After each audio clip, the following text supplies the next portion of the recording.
So Mr. Pritam Saha wants to know buying HCL Technology. Ronak, Thanks, Palak. So in IT services, like Rajiv mentioned earlier, some of the companies who are catering to disparate clients from various verticals, various industries, these companies can be sometimes interchangeable. So specifically, if you look at a company like HCL Technologies, which will be very similar to any large IT company, IT services business across the world, you can compare that to some extent with a Cognizant, with an Accenture, with a TCS, with Infosys. Of course, capability and sizes are different.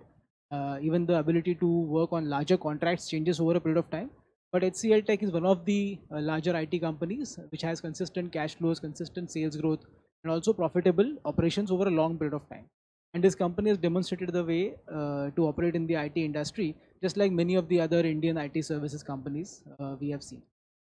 With emphasis in particular, this company has been in the portfolio for a very long time. In fact, this company has been since the PMS days in the portfolio. It has gone through several changes, a couple of ownership changes. At the same time, the business model itself has changed, where it was more of a promoter, customer driven kind of a business model, to now being a more diversified client base of a business model. And as we have seen a private equity player like Blackstone, who has become the majority owner in this company, we have also seen improvement in the capital allocation, the dividend payouts of the business.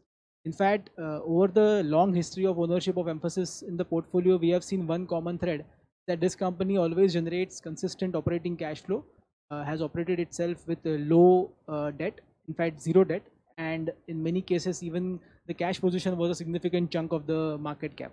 So these companies, the theme of the IT industry is just like company generating a tremendous amount of cash flow.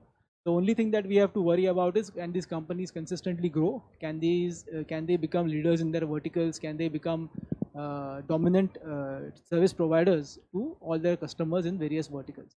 So far, Emphasis, HCL Tech, even Persistent for that matter, or any other IT company that you may see in the portfolio meet some of these criteria. Mutual fund investments are subject to market risks. Read all scheme related documents carefully.